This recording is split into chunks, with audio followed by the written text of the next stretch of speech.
자, 저는 이번에 그 어린 왕자를 이제 이따만 책으로 제가 만난 어린 왕자는 정말 많이 달랐어요. 제가 언제 읽었었는지 모르지만 분명히 읽었었거든요. 예, 근데 지금 읽었던 어린 왕자는 많이 다르더라고요. 그 중에서 이 생텍쥐베리가 자꾸 어른들은 이상해, 어른들은 이상해라고 말을 하는데 그 와중에 이 어린 왕자가 325호인가부터 5, 6, 7, 8, 9, 0 325호부터 어른들, 흔히 우리가 알고 있는 어른들을 만나기 시작을 해요. 그러면 왕도 만나고요, 이렇게. 그 다음에 허영심 많은 사람도 만나고요, 그 다음에 술주정뱅이도 만났어요. 사업가도 만났고, 그리고 여기 이렇게 보면은 전등을 켜는 사람도 만나요. 전등을 켜는 사람은 어린 왕자가 그래, 유일하게 내가 얘기할 수 있는 사람인 것 같아. 그러나 나는 너와 함께 있을 수가 없어. 왜냐면 네 별이 너무 작아. 이러고 가더라고요. 집이 작아서 같이 살 수 없다는 어린 왕자의 이 마음이, 그 그림으로 보면은 전등 켜는 사람이 이렇게 있으면 나는 요 밑에 같이 거꾸로 있어도 되잖아요. 근데 그걸 작다고 떠나는 걸 보면서 마음이 참 속상했습니다. 그나마 우리 여기 있는 이 만남 속에서 봤을 때, 지리학자를 만났을 때 이 많은 사람들 중에서 도움을 우연히 또 받더라고요, 어린 왕자가. 그래서 그래, 우리 어른들도 어린이 또는 내 주변에 있는 어린 왕자들에게 도움을 줄 수 있는 사람이니까 이 책을 읽으시는 분들도 흔쾌히 우리 주변에 있는 어린 왕자들에게 손을 펼치시고, 또 어린 왕자뿐만 아니라 주변에 있는 나와 같은 사람에게도 충분히 손을 펼쳐서 그 손을 서로 맞잡을 수 있지 않을까, 이 책을 읽음으로써 그런 기분도 한번 느껴보셨으면 어떨까라는 생각이 많이 들었어요. 그러다 물론 또 이 지리학자 말대로 어린 왕자는 지구로 가게 됩니다. 여기에는 없는데요. 1편에서 보셨던 기억이 있으신지 모르겠는데 저희가 공간으로 구별을 해놨었잖아요. 어린 왕자가 소행성에서 만났던 그 사람들, 그 어른들이 있는 그 이상한 별 하나, 이상한 별 두 개, 그렇게 이상한 별들에 있던 사람들이 가득 모여 있는 게 결국에는 글쎄 그게 지구더라고요. 생텍쥐베리는 아마도 지구가 그렇게 이상한 사람들이 많이 모여 있는 곳 아니냐라고 저희한테 말을 거는 것 같았어요. 그래서 이 어린 왕자가 이 지구에 도착을 해서 거의 한 1년이라는 시간 동안 많은 존재들과 만남과 이별을 하는데, 저는 자꾸 이 만남과 이별 사이에서 어린 왕자가 이별을 하게 되는 이유를 자꾸 떠올리게 됐어요.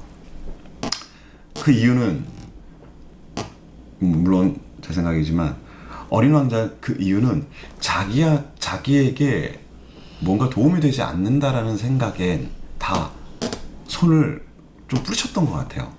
그 뿌리침이라는 게 어른이든 아이든 상관없이 누군가가 내 손을 뿌리치고 간다라는 건 참 슬픈 일이라는 생각이 들었어요.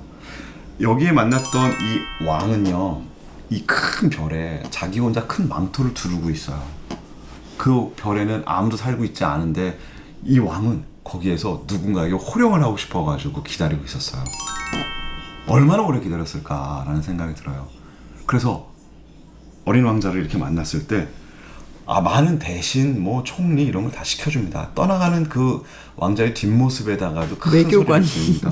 그렇죠, 외교관도 시키고 외교관으로 임명하노라. 근데 어린 왕자는 그냥 휘하니 떠납니다. 네. 어린 왕자가 우주를 유영하듯이 안녕하고 툭 떠나면은 계속 이렇게 자기가 원하는 대로 움직였을 것 같은 거예요. 그러다가 저기 별이 보여서 거기로 쭉 날아가서 다음 사람들을 만났었던 것 같아요. 근데 이렇게 만난 이 허영심 많은 남자, 여기 술주정뱅이 남자, 이 안에서 자꾸 저는 제 모습을 발견하게 되더라고요. 이렇게 숫자를 좋아하는 이 사업가도 만나는데, 지금 이 현 시점에서 우리나라를 비롯한 이 세상 자체가 자본주의잖아요. 얼마나 많은 사람들이 숫자 노름을 해야 되겠습니까? 그러나 어린 왕자는 그 손을 뿌리치고 이 사업가가 어린 왕자한테 사업을 제안할 수도 있지 않았을까요? 라는 생각이 또 이제 들어봤습니다. 그래서 저는 이 안에는 관계에 대한 선은 저는 없어요. 안 그리고 싶었어요. 처음에는 오히려 선과 선 사이를 이렇게 그려서 띄워놓으려고 했다가 어쩌면 그들에게는 그렇게 서로 마주보는 선조차 없지 않았을까라는 생각이 들었습니다. 그런데 어린 왕자가 나중에 자기 별로 돌아가서 우리 지구를 바라보면서 그렇게 이상한 사람이 있는 곳이다 하더라도 내가 하늘을 바라보는 그 별 하나하나에 꽃이 있으니까 얼마나 아름다울까라는 말을 했던 것처럼 우리를 그렇게 바라봐 주지 않을까라는 생각이 들어서 서로에게 선이 가 있지 않는다 하더라도 아무 문제가 없구나라는 생각이 들었어요. 내 마음이 그 선을 긋기 전에 어떻게 너를 생각하느냐가 더 중요한 거 아닌가. 생텍쥐베리는 그렇게 우리한테 이 얘기를 하고 있는 게 아닌가 하는 생각이 정말 많이 들었어요. 그래서 굳이 선을 대해서 만나려 하지 않아도 내 마음이 뭐냐에 따라서 관계가 달라지지 않을까. 전 이번에 생텍쥐베리의 어린 왕자를 읽으면서 그런 식으로 장면들을 많이 좀 분석을 해봤습니다. 근데 그러면 관계도를 그리는 거잖아요. 네. 그러면은 선은 어떤 인물의 관계도에 대한 그 선을 긋지 않았던 거는 이제 네. 이해가 됐고. 네. 그럼 지금 만남과 이별을 네. 중심으로 지금 관계도를 네, 그리신 네, 거잖아요. 네, 네. 그러면 가장 의미 있는 만남과 이별은 어떤 인물이라고 보실까요? 어린 왕자가 하늘을 바라보면서 했었던 그 대사, 저 별에 꽃이 하나씩 다 있을 거야 라는 그걸 보면서 여기에만 국한돼 있지 않구나라고 되게 많이 생각을 했어요. 그러니까 여기서 만났었던 이 안에 있는 인물보단 어린 왕자가 바라봤었던 하늘의 그 별들, 수많은 별들. 네.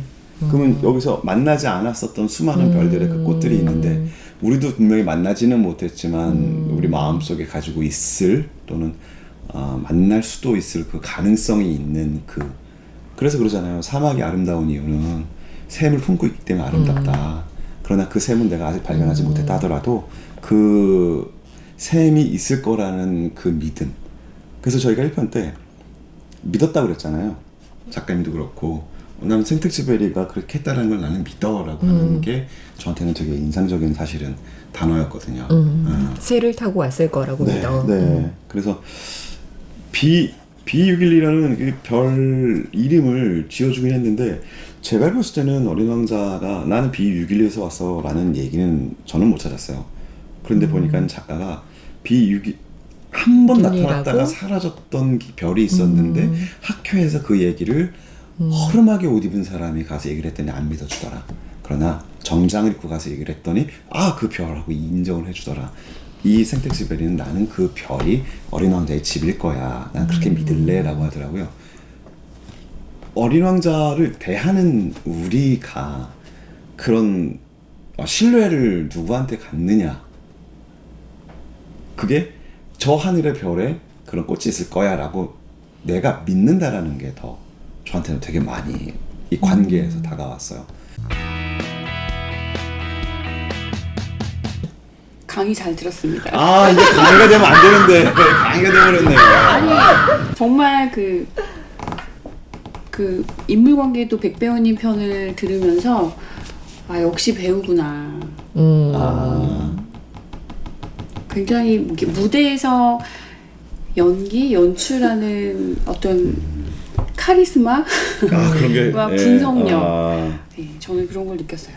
저는 만남과 이별을 주축으로 삼았다는 것 자체가 그게 배우님의 어떤 그 가치를 보여주는 것 같다는 생각이 들었어요. 시청자 여러분도 아마 다른 이 모습을 보면서 다른 생각을 가지고 계실 텐데 정말 댓글을 남겨주시면은 저희가 한번 소통해보고 싶습니다. 네, 다음 편에라도 그 어떤 댓글이 올라왔다라는 것도 막 소개해드리고 참 좋을 텐데 그죠?